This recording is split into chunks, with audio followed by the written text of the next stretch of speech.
Hi everyone, my name is Miriam Hepler. I'm interning with Rehab After Work, which is an outpatient substance abuse program located near where I live, so it's in Pottstown, Pennsylvania.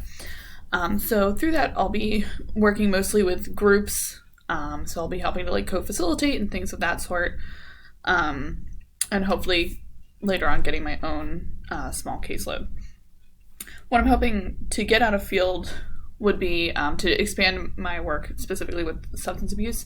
I've worked with clients before, but more in the referral process when I was in children and youth. So it was definitely a common population while I was working in child welfare, but to work more specifically with the population and understand exactly how the program runs and the specific treatment methods will be really interesting.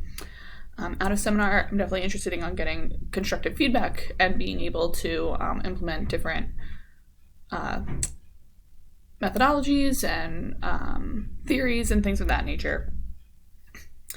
I expect it to be different from my generalist roles in the fact that it won't be more of that referral process, like I said, that I had previously been a part of. That'll be more of the actual treatment and kind of being more hands-on in that sense. I do really look forward to having my own caseload and being able to manage my clients in that aspect as well. So I look forward as well to, in the summer months, I'll have more extended field hours due to my work schedule.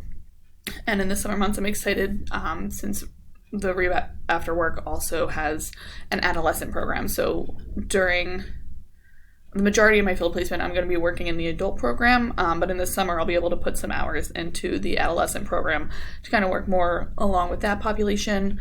And I find that very interesting as I work with children and adolescents at the moment. So I'm very excited to do that and be able to expand my work. I look forward to seeing all of you guys and working with you throughout the semester. Bye.